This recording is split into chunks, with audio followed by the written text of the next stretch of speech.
The first sighting of the Velar fleet was a moment seared into the memories of every human alive that day. It wasn't a sudden flash of light or a shockwave that shook the planet. No, it was something worse, something more chilling. In the early hours of the morning, Earth's observatories detected an anomaly in the sky.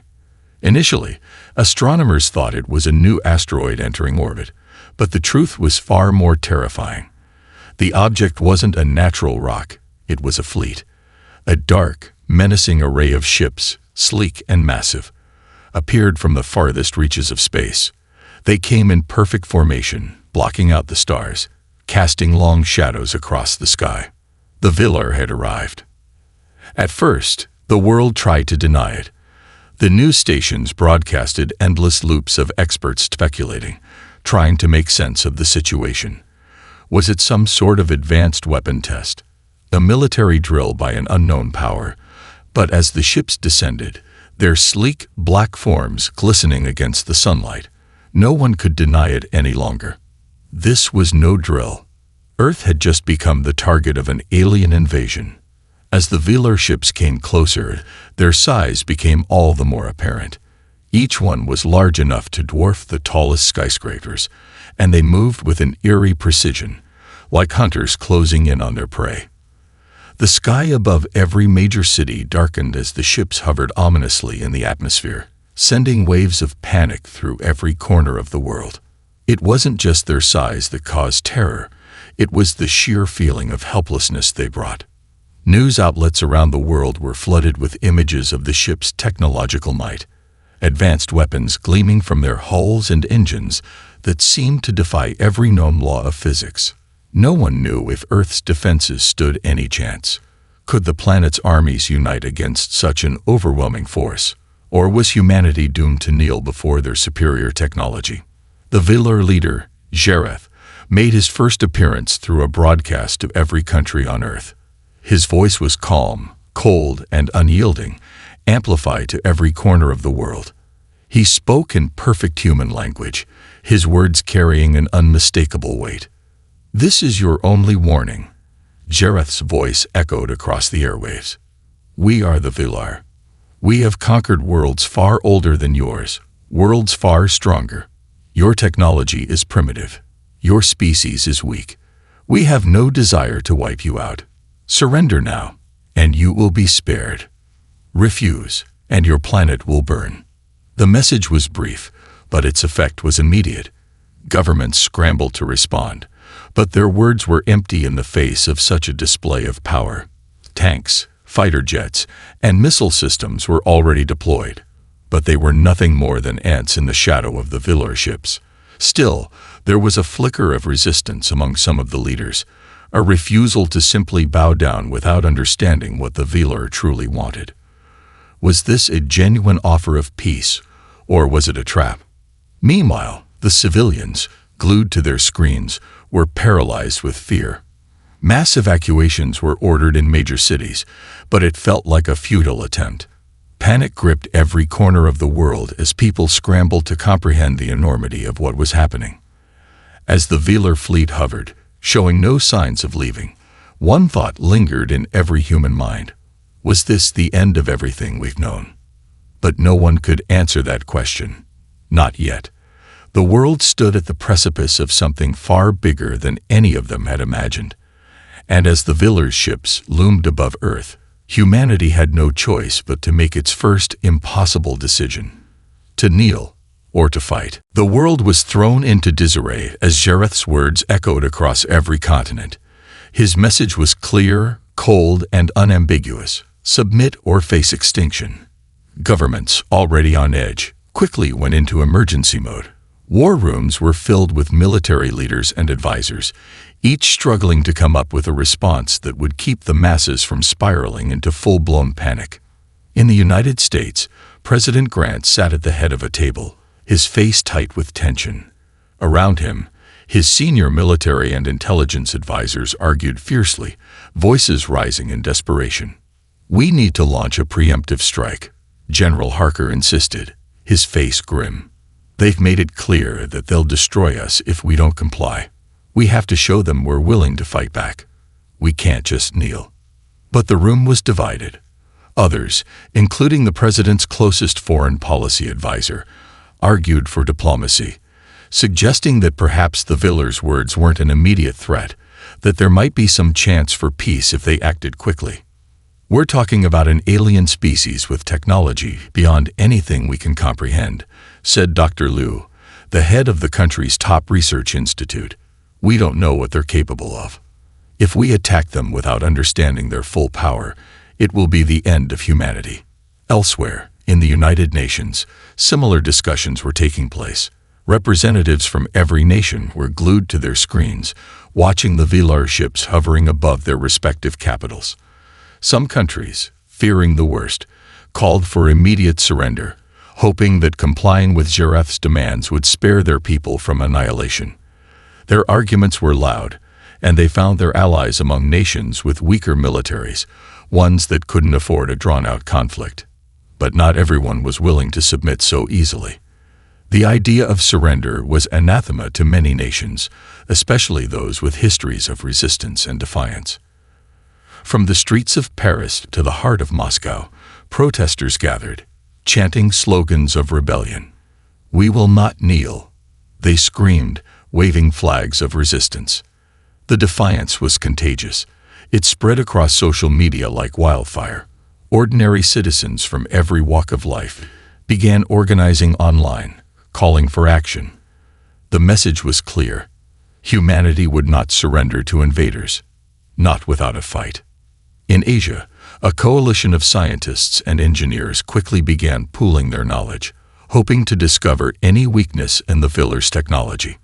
They had no illusions that they could face the alien fleet head-on, but they might be able to find a way to delay them, or even force them into negotiation. At the same time, military commanders across the globe issued orders to ready every possible weapon. Satellites were deployed, missile defense systems were activated, and air forces scrambled to intercept any potential attacks. Still, a grim reality set in. Despite all these efforts, they knew they were vastly outmatched. The growing divide between nations advocating for peace and those calling for war was only getting worse. Some leaders, seeing the strength of the Villar fleet and their superior technology, argued that humanity should accept the inevitable, that there was no sense in prolonging the suffering. The voices of dissent grew louder, but so did the rallying cries of those who refused to accept the Villar's dominance. Amid this tension, the question remained, who would speak for humanity's future?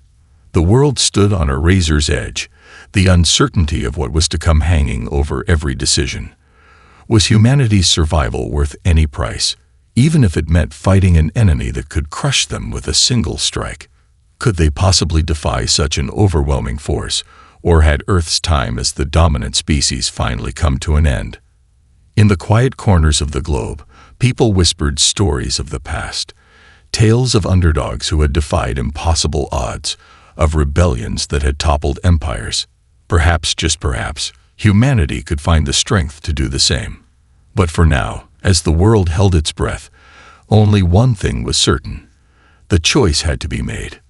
Would they kneel, or would they fight? As the debate raged on, humanity was paralyzed by indecision. Governments hesitated, military leaders weighed their limited options, and every citizen, whether hiding in underground bunkers or barricaded in their homes, clung to the flickering hope that some miracle would occur. Yet, amidst the chaos, a spark of hope began to emerge in the most unexpected place. A quiet lab tucked away in a nondescript building on the outskirts of San Francisco. Sarah Collins, a young engineer with a reputation for brilliance in cryptography and systems engineering, had been working tirelessly since the Villar's arrival. As the world's top minds scrambled to understand the alien technology, Sarah had a different idea.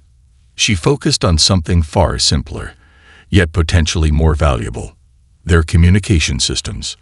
The Villar had made their presence known not just through overwhelming force, but also through their broadcasts, their demands for surrender, and their cryptic messages. Their method of communication was clearly far more advanced than anything humanity had ever encountered.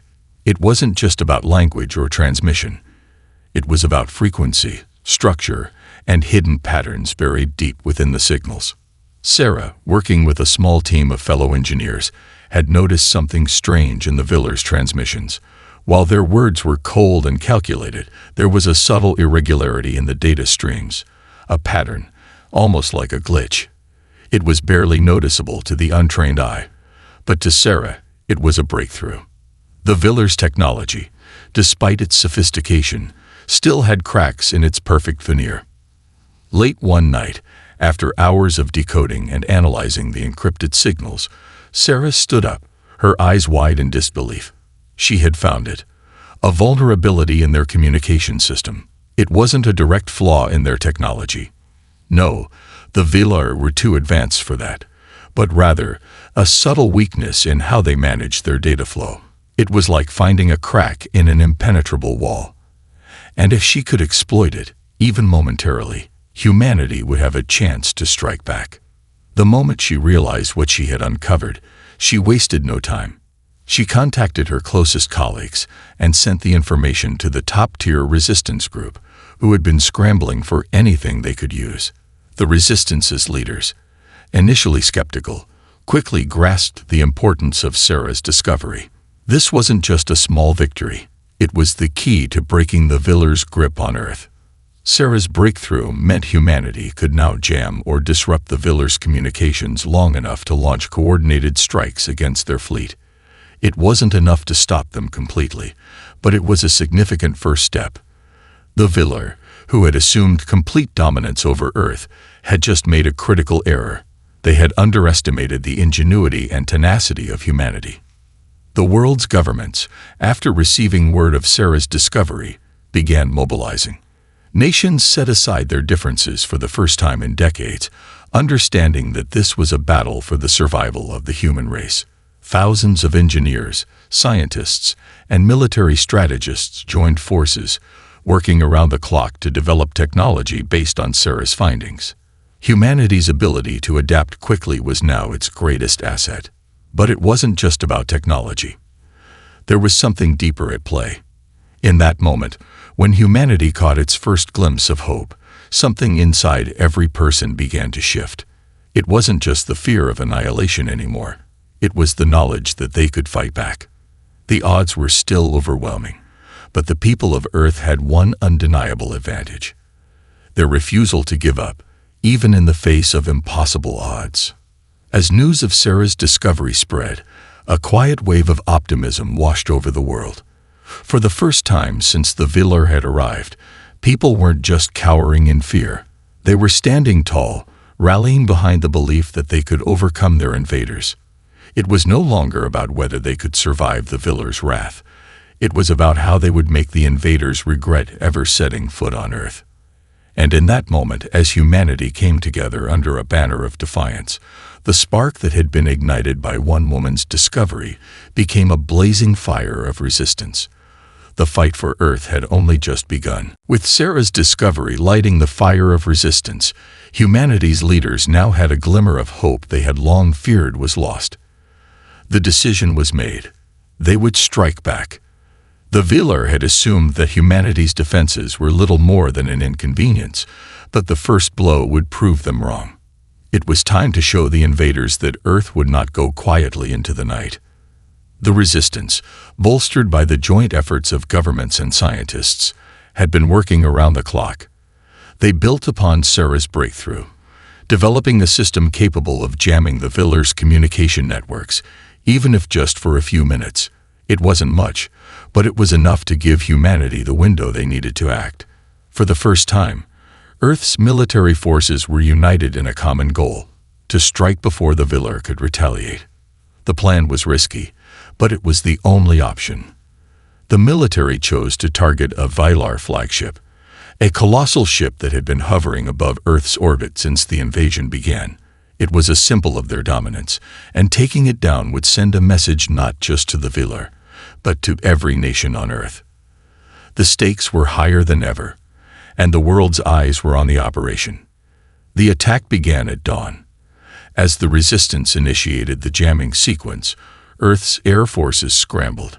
Fighter jets, armed with newly developed EMP missiles, raced toward the massive alien ship, The Velar fleet had been trained to expect Earth's military to be scattered and disorganized. What they hadn't anticipated was a coordinated, precise strike fueled by desperation and unity. Sarah's team had managed to disrupt the Velar's communication systems long enough for the planes to lock onto the flagship's weak points. As the jets closed in, their pilots steeled themselves for the unknown. They weren't going to face this with the technological edge the Velar had. Instead, they had sheer determination and the will to survive. They would be fighting not just for themselves, but for the future of every person on Earth. The first missile launched with a thunderous roar, striking the Velar flagship's outer hull. For a moment, everything seemed to pause. The skies, once dominated by the alien ships, were now filled with the smoke and debris of the first human attack. The Velar flagship shuddered, its shields flickering briefly before reactivating, but the damage had been done. The surprise strike had made its mark, but the Velar were quick to retaliate. In an instant, their weapon systems came to life. Laser beams tore through the sky, striking down several of the human jets before they could retreat. The remaining pilots, their nerves frayed, continued their assault, launching missile after missile. The human aircraft were outmatched in firepower, but their speed and agility allowed them to strike and vanish into the clouds before the Velar could properly retaliate. Amid the chaos, the jamming systems flickered as the Velar attempted to regain control of their communications. For a brief moment, the resistance had the upper hand. The Velar flagship, though still largely intact, was now vulnerable, its shields weakening from the barrage of missiles. It wasn't a decisive victory, but it was a victory nonetheless. For the first time in weeks, humanity had made its mark. They had delivered a blow to the Velar, one that could not be ignored. On the ground, the world watched in stunned silence as news reports flashed across screens. The attack was everywhere. Live footage showed the crippled flagship, a symbol of the Velar's once unchallenged power, now damaged and struggling to maintain control. The Velar had reacted with fury, but the world knew one thing for sure. Humanity wasn't just cowering. Humanity had struck back. The global reaction was immediate. In cities around the world, crowds gathered in the streets, shouting in unison. The human spirit had been reignited. People were no longer afraid of the inevitable end. They were emboldened, inspired by the bravery of their pilots and the resilience of their resistance leaders. Humanity had shown the Velar that they were not a species to be trifled with, not one to kneel before their superior power. But this was just the beginning. The Velar would retaliate, and the war would escalate. The true test of humanity's resolve was still ahead. The first strike had been made, but the cost would be high. Still, for the first time since the invasion began, humanity had a reason to hope. They had proven that even in the face of annihilation, they would not go quietly into the dark. The jubilation from the successful strike was short-lived. The Velar, enraged by the audacity of the human attack, wasted no time in retaliating. They had underestimated the humans' tenacity, but they would not make that mistake again. Within hours of the assault, the sky above Earth darkened as Velar forces unleashed their fury. Their response was swift and devastating. Thousands of drones, small yet incredibly fast, descended upon Earth's major cities like a swarm of locusts. The drones were designed for precision. Quick strikes that crippled infrastructure, obliterating power grids, communication towers, and transportation networks. Entire neighborhoods vanished under the onslaught, reduced to rubble within minutes. Earth's defenses, though valiant, were no match for the sheer force of the Velar's retaliatory strike. The world watched in horror as news footage broadcasted scenes of destruction, entire cities left in ruins. In New York, the towering skyline was no more. The Empire State Building, once a symbol of humanity's resilience, lay shattered in a pile of debris.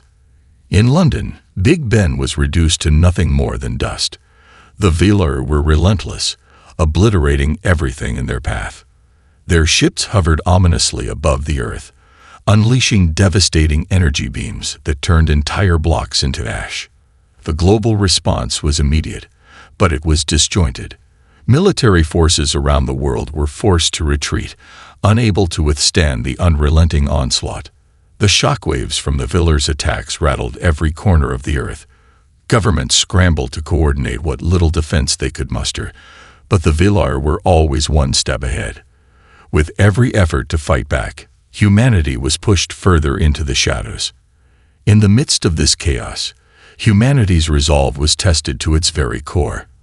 The loss was staggering. Entire populations wiped out in an instant, but it was not just the destruction that left scars. It was the realization that the Villar had no intention of negotiating. There was no mercy, no offer of peace. The Villar were here to dominate, and they would stop at nothing to crush any resistance. Yet, in the darkest hours of the invasion, something remarkable began to happen. Amid the devastation, people found ways to fight back. Small, disorganized resistance groups, originally scattered and disjointed, began to coalesce. They learned to operate in the shadows, using guerrilla tactics to strike at Villar forces wherever they could. They sabotaged supply lines, ambushed alien patrols, and even managed to capture a handful of Villar drones. Though the human military was all but defeated on the front lines, the spirit of defiance began to spread. Ordinary civilians, once paralyzed by fear, found themselves joining the fight. From the ashes of destroyed cities, a new form of resistance emerged, one that wasn't bound by conventional rules of warfare. The Villar had expected humanity to crumble, to surrender. Instead, they faced an enemy that adapted, a species capable of surviving even in the face of near-total annihilation. Sarah Collins, who had once been holed up in a lab, now found herself at the center of this growing movement. She was no longer just an engineer. She had become a symbol of hope for those who refused to bow to the Villar. With her knowledge of the Villar's weaknesses, she became a key figure in the resistance. Working alongside other scientists, hackers, and military strategists, Sarah helped develop new technology and tactics that allowed humanity to strike back, not with brute force, but with cleverness and ingenuity. One of the Resistance's greatest successes came when they managed to capture a Villar communication relay, allowing them to send a message to the invading forces. The message was simple, but it was powerful. We are not broken. We will never kneel. Across the globe, the defiant message spread like wildfire. People who had once cowered in fear now stood tall, united under a banner of resistance. The Villar had underestimated humanity's resolve. And now, they would know that the fight was far from over. But the Villar were not done. They were enraged, and their next move would be even more brutal than before. They would not stop until they had wiped out every last trace of resistance. The stakes had never been higher, and the world teetered on the brink of utter destruction. Yet, despite the overwhelming odds, humanity had found a spark of hope in the midst of devastation. The resistance was growing. The fight was just beginning, and though the Villar's wrath had torn the world apart, humanity's spirit would never be crushed. The Villar's retaliation had been swift, brutal, and terrifying. Cities lay in ruins, and the world had been forced into hiding. But as the dust settled, and the survivors emerged from the wreckage, something remarkable began to happen. In the face of such overwhelming devastation, humanity's spirit hardened. The fire of resistance had been ignited, and it was burning brighter than ever. It started small, guerrilla groups forming in the remnants of cities, scavenging what they could from the wreckage, learning to live off the scraps the Villar had left behind. They were not an army, not in the traditional sense, but they had something far more powerful, the will to survive. These groups began launching hit-and-run attacks on Villar drones, sabotaging their supply lines, and planting explosives at key locations. While the Villar's advanced technology and overwhelming numbers made them nearly invincible in open combat, humanity's strength lay in its adaptability. Sarah Collins, who had once been a quiet engineer, found herself at the forefront of this burgeoning resistance movement. The Villar had underestimated her, They had thought of humans as primitive, weak, and disorganized. But they had failed to account for the incredible ingenuity of the human spirit. Sarah's expertise in communication systems had proven invaluable, allowing resistance cells to coordinate strikes more effectively, even across vast distances. The jamming technology she had pioneered was now being used on a wider scale, disrupting Velar communications long enough to carry out precise attacks. One of the key turning points came when the Resistance managed to infiltrate a Velar command center. It was a bold move, one that almost cost them everything, but it paid off. The human fighters managed to hack into the Velar system, briefly gaining access to their battle plans. The intel they obtained was priceless. The Velar were not invincible. They had weaknesses, and those weaknesses were now exposed. The humans wasted no time. Armed with this new knowledge, they launched a series of coordinated strikes on Velar outposts. It wasn't a full-scale war, not yet, but it was enough to show the Velar that humanity was not a broken, defeated species. They were a force to be reckoned with. The first major victory came when a resistance cell in South America ambushed a group of Velar supply ships. Using the intelligence they had stolen, they hit the ships at their most vulnerable point. During a resupply mission to the main fleet, the attack crippled their supply line, leaving the Velar without the resources they needed to maintain their operations. It was a small victory in the grand scheme of things, but it sent shockwaves through the Velar leadership. For the first time, they realized that humans were not just a nuisance. They were capable of doing real damage. The Velar were forced to adjust their strategy. They had believed that humanity would fold under the pressure, but instead, they found themselves in a prolonged conflict with an enemy they had vastly underestimated. The fighting had become more unpredictable, more chaotic, and the Velar realized they could no longer afford to underestimate Earth's resistance. Meanwhile, the morale of humanity began to shift. News of the Resistance's victory spread across the globe. People who had once been too afraid to fight now found themselves joining the cause, leaving their safe havens and fighting back in whatever way they could. The human resolve, once shattered, was now unbreakable. Every victory, no matter how small, fueled the fire of rebellion. It was no longer just about survival. It was about reclaiming their planet and their future. Across Europe, the Resistance launched more attacks on the Velar's power structures. In Asia, hacker groups coordinated with insurgents to launch cyberattacks that crippled the Velar's communication network. In Africa, local fighters used the terrain to their advantage, ambushing the alien forces in the dense jungles and deserts, making it nearly impossible for the Velar to maintain control. Sarah, now working alongside military strategists, helped develop new tactics to maximize the human advantage: speed, stealth, and unpredictability. Humanity wasn't going to win a conventional war, but they didn't need to. They had something the Velar could never truly understand: a relentless will to fight, to survive, and to never surrender. But the Velar weren't finished. They would retaliate, and they would come with everything they had. The next few weeks would be critical. Every victory, every strike, made the Velar more desperate, more willing to go to extreme lengths to crush the Resistance. The war was far from over, and Earth's survival still hung in the balance. But for the first time since the invasion began, humanity dared to believe that they might actually win. The tide was beginning to turn. The momentum had shifted. What had once seemed like an impossible fight against a superior, seemingly unstoppable enemy was now a battle that humanity could win. After weeks of relentless assaults, the Velar had been forced to retreat to their strongholds, their once impenetrable presence on Earth fractured.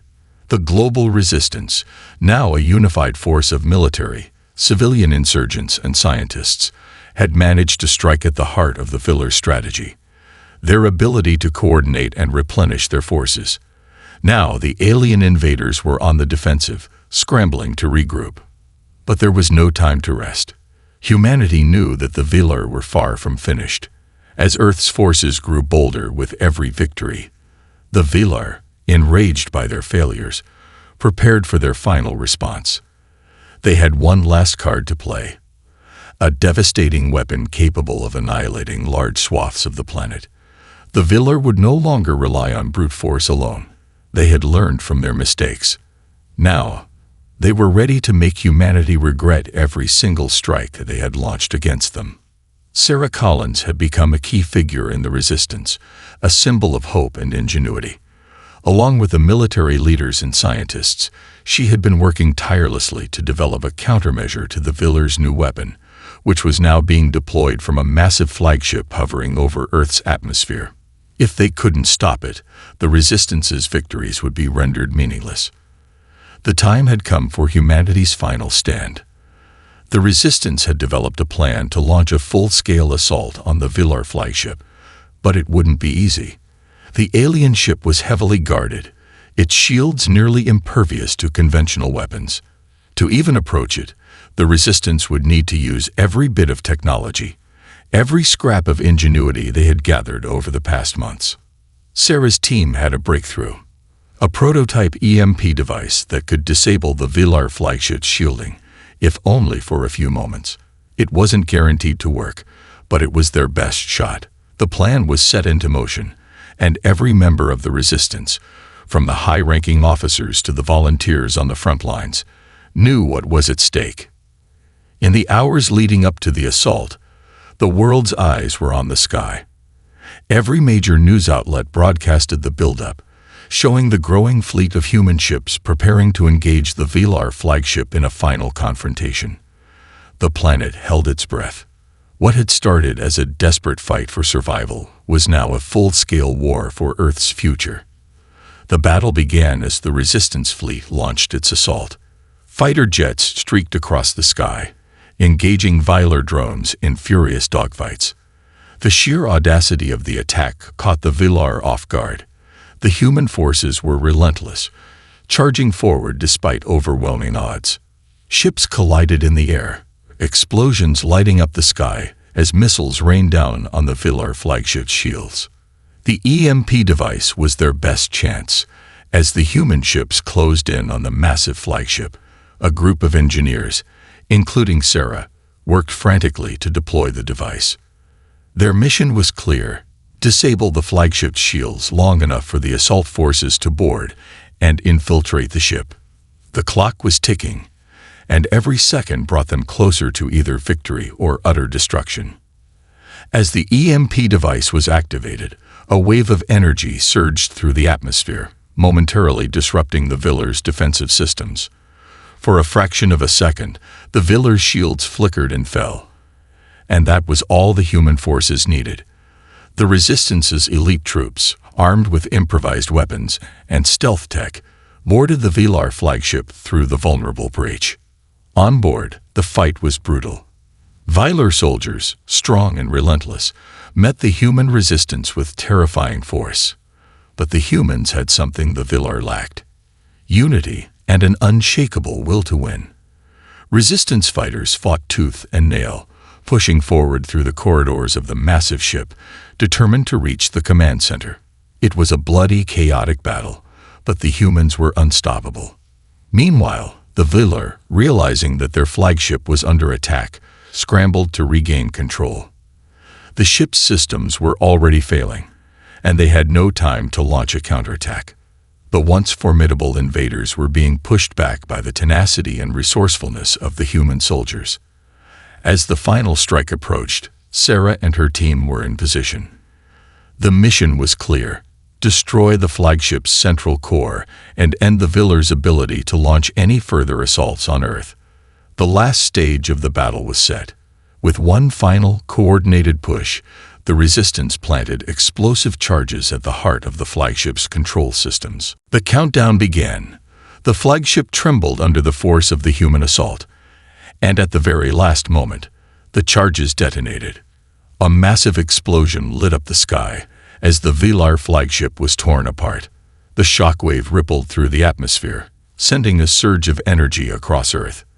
The invading fleet faltered, their command center destroyed, their once imposing presence shattered. It was over. The Villar had been defeated, not by superior technology or overwhelming firepower, but by the will of a species determined to survive. Humanity had won.